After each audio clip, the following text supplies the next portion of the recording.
Dr. Bravestone. Welcome to Jumanji. Don't just stand there. In you go. The map, it's changing. What do you mean? What's it say? Okay, well, there's not a lot of information, but a minute ago, it didn't say this, and now it does. It says...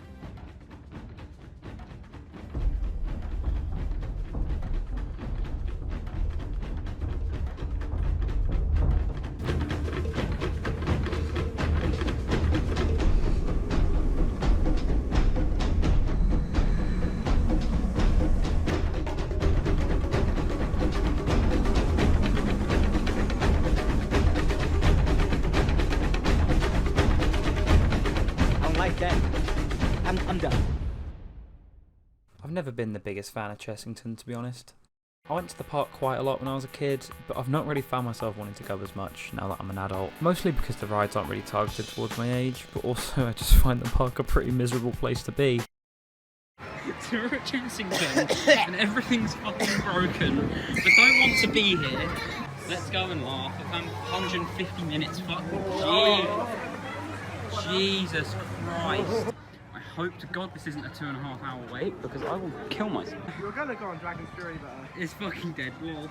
A park full of low capacity rides should probably make sure their next major investment is high capacity, fits the target demographic, and is a tested ride concept, right? Right? Well, enter the world of Jumanji. New for 2023, Chessington have built 2 cheap SBF Visa flat rides and a launched shuttle wing coaster from B&M with an inversion? Sure. And then add in the fact that the rumour mill was spinning off its axles, that, you know, the ride's train wasn't revealed straight away, maybe, possibly, the train would be B&M's answer to the S&S Axis, the ride would be some absolutely insane mega prototype. What if B&M developed their own version of S&S's Axis, but for the family market? Oh yeah, I also haven't mentioned, this is going to be their first new roller coaster in nearly 20 fucking years. Yeah, this ride's a whole entire mess. Let's go check it out. Grape sausage roll. Hey, welcome to another video. First one in this new season or whatever that's not about fucking Valhalla. So I'm excited to be talking about another ride today.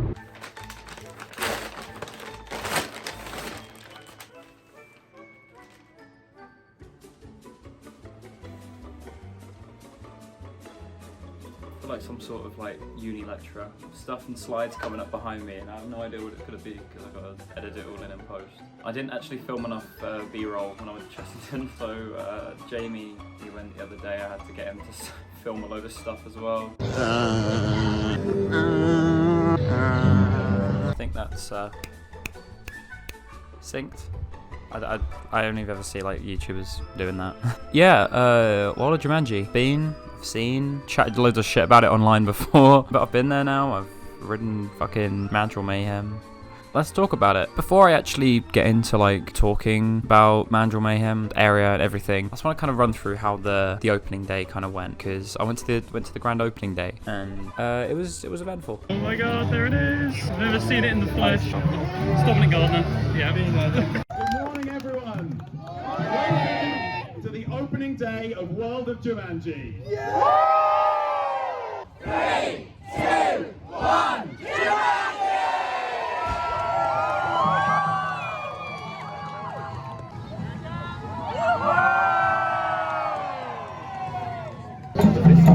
Oh my god. As the area opened, it wasn't a normal running of the balls to get to Mandrill Mayhem, no. Because Mandrill Mayhem runs off of a virtual queue system. It means you have to go on the Chessington app on your phone, and then you have to click through the reserve and ride system, go and book your slot in the virtual queue. When it works, that is. And when you head into the queue line for Mandrill Mayhem, you're immediately greeted by a classic Merlin Entertainment's queue line cattle pen, which is just amazing. This cattle pen's actually got an extra helping of sunstroke because there's no shade. There's no shade in the fucking thing. So thankfully it's May and it's not like Saharan heat outside right now. But in summer there is going to be problems. I am telling you, there's going to be fucking problems. They've got like a net hanging up underneath Mandrill Mayhem. I don't know why they didn't just make that into a like canopy, put some of those through the queue line. That would have worked, but sure. Sorry, I'm moaning already. Let's get back to things. When you go through the queue line, you make your way towards the station. There's not much theming through the not regular queue. But then when you get towards the station, there's a bit more theming kind of. There's like a Jeep, and then there's also a really immersive CCTV camera and a Wi-Fi box. Sorry, I'm moaning again. Now then, the coaster itself, Mandrill Mayhem, the shuttle-launched wing coaster at Chessington with an inversion. Did I say at Chessington? I feel like I did. But it's a fucking shuttle-launched wing coaster with an inversion at Chessington World of Adventures. To preface, I only got to ride Mandrill Mayhem, I think 3 times. I did it once on the right-hand side and twice on the left-hand side. But all of those rides were on row 4, because that's the row for bigger people, and I am one of them, so I could only ride in row 4, so I can't really speak for how the backwards row rides, but it looks quite fun. I wanna try and get on that someday. But now the ride, yeah. Let's talk about the layout. The backwards launch out of the station, nothing much to write home about. It's not a crazy launch.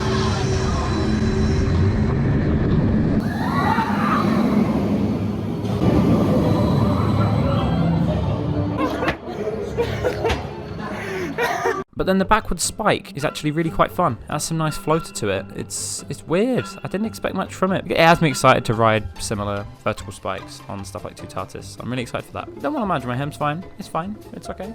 Then you go back through the station, launch again, nothing crazy. And then you go through a left-hand turn. That's really bumpy, honestly. It has a lot of like weird... It rides like a trampoline. It's really weird. And then you go into the roll. If you've ridden Swarm, you know what the roll is like. The 0G roll and the inline twist at the end. It kind of rides like a hybrid of those two, like smushed together, because it kind of goes up and has the 0GE element, but then it also has the weird inline twistiness that the Swarm's roll has. So it rides a bit like a pairing of both of those, if you need any sort of visualization of that. But there's a lot of nice hang time on it. It's a really weird sensation. I'm not quite sure on it being billed as like a kiddie's first inversion, because it's quite unnerving, honestly. Really quite weird. So I'm not quite sure how it's going to be branded as like a kid's inversion, but sure, we'll roll with it. And then after the roll, the ride just kind of meanders through into another launch, up the vertical helix spike. It's a weird ride, and that is somehow the weirdest element on it. A fucking helix. Yeah, it's not great. There's no real forces on it, besides the like lateral hang time you get when you're hanging sideways off the top of it, because that's fucking vile. It's so uncomfortable. I don't know who approved that, but kill them. Do all of that in reverse, and then there's your ride. Could all the people who keep moaning about extras being short fucking sharpen your pitchforks and target this fucking thing instead? Because what? Now, don't get me wrong, I do find the ride quite fun. It has the kind of floatiness you'd expect from a B&M wing coaster. The roll is great, and the backward spike's great. It has some real moments of force to it. Not necessarily force, but just some real fun roller coaster moments. I really like as well how the ride kind of takes you on a scenic tour around the whole area. That's really cool. It kind of does a loop around the full perimeter of the area. That's a really nice kind of... What's the opposite of a centerpiece? I don't know. Whatever the opposite of a centerpiece is, it's that, or it's like a nice kind of scenic tour around the whole thing. But I don't know, man. Merlin have built, in the same year, they've built another family B&M wing coaster, Flight of the Skyline, Legoland Deutschland. That looks so much better. It looks so much better, and it fits target demographic, I think, better than this thing does, because it's colourful, cutesy colours. It looks like a great family coaster, and not only is it a full circuit layout, it can run like multiple trains on it, which brings me onto the capacity. It's a problem. I can't hammer on about it too much. I've done my fair share of that on Twitter. I've shouted about it too many times, and Cal did a whole video on it as well. Go watch his video if you want about it. But this thing does not have a great capacity, because you consider it's only got one train, and only that one train can only hold 28 people at a time, and the ride cycle is about just over a minute. It's not good, man. Not good. And this isn't to kind of slate the staff working on this thing at all, because A, I've got friends working on the thing, and B, they are working their absolute hardest. They've got all the cards stacked against them for this thing to try and get the throughputs working. They don't want Karen shouting at them all day. But man, the capacity it's crap. Capacity is shit. It seems like a complete and utter oversight. The fact they had to slap the virtual queue onto it just seems like a real oversight. And that's a sentiment I can kind of just extend to the whole area. It seems a little bit half-baked, a little bit half-planned. I know it's only just opened, so I can't really judge the planting and stuff. Right now, there's not a lot there. It gives more local community centre garden more than it does an adventurous jungle like Jumanji's meant to be. It just feels kind of cheaply done, honestly. Between the kind of cheap-looking pathways and the SBF Visa flat rides. There are some parts of the area that I do find really quite nice, though. Like, as I mentioned, Mandrill Mayhem Station. It looks really cool. I really like the way it looks.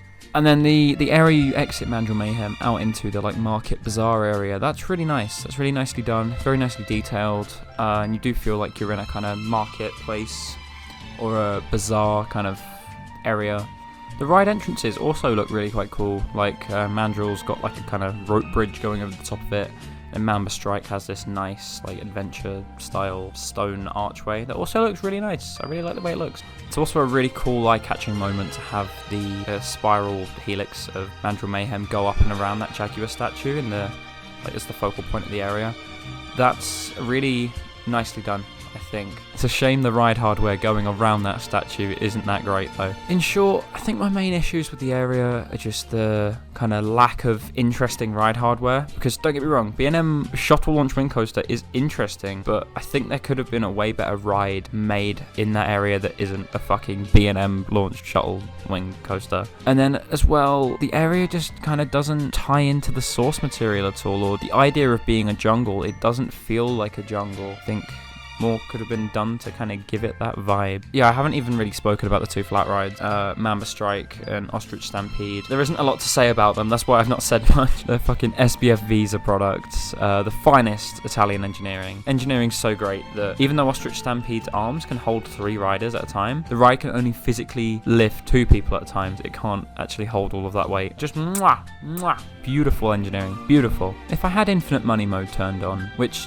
let's be real, if Merlin weren't giving out all these prison food contracts and waving their money around that way, they could also be playing on infinite money mode when giving their parks budgets. I think the ride hardware I'd choose to put into World of Jumanji would be either a clone or a similar ride like to Javelin at Just Summerland, which is an Intamin quad bike coaster, or the new Vekoma family launch coasters, like the one that's just come to Dollywood, Big Bear Mountain. I think that looks really awesome, and I think it would have fit a bit better with the whole adventure theme. And then I'd also put in Gerstlauer Polyp, just like Jukebox at Leesburg, because that ride is amazing. And then a Gerstlauer Skyfly, like Skyforce at Blackpool Pleasure Beach, or the one that's coming to Toverland, or might have already come to Toverland, I'm not quite sure. Fuck it, just make the whole area like a Gerstlauer ride package and put in a Gerstlauer family coaster, like the one that just came to Belwade. Is it called Bacala? The one at Belwade? That one, yeah, like a similar ride to that. And then the 2 Gerstlauer flat rides, sure, just make that. I understand Merlin might not want to work with Gerstlauer on a coaster now, given, you know. In fact, cheeky plug, my friend Tyler has had a go at visualizing a very similar idea to this, doing a reimagined World of Jumanji. I'll put the link to the video in the description to check it out for yourself and to download the NL2 park and everything. But it's awesome, the stuff that he's pulled off with it. He's put an Intamin quad coaster down in there and a Gerstlauer Skyfly. It looks incredible and a hell of a lot better than what we ended up getting in real life. It's really impressive, and it just kind of makes you wonder why that wasn't what was built in the first place. C'est la vie, ho hum. I'm not going to get mad over a ride that was never built in the first place, or maybe it wasn't even ever an idea. To kind of summarize my thoughts and put a bow on this whole long ramble that I've been going on, I do like the area and I like the ideas that have gone into it. I just think it could have been executed a hell of a lot better than what we've got right now. I just kind of can't help looking at it and just thinking, yeah, but what if it was something else? You got to consider, that's Chessington's last undeveloped plot of land, to my knowledge. The fuck are they gonna do? This was their last major expansion space to do something with, and this is what they've done? I'm not convinced. I'm not convinced it was worth it, honestly. Filming a like sit down review type video like this, it's pretty new to me, so let me know if you loved this or hated this down in the comments, whatever. Like, share, subscribe, follow, retweet, whatever else. Find me on Twitter at JackGBunchOfNumbers. I think that just about does it for me. Goodbye. It made my No Limits 2 thing real. It's not as salty as the Disney one. Oh, Dominic Gardner's drinking Prime.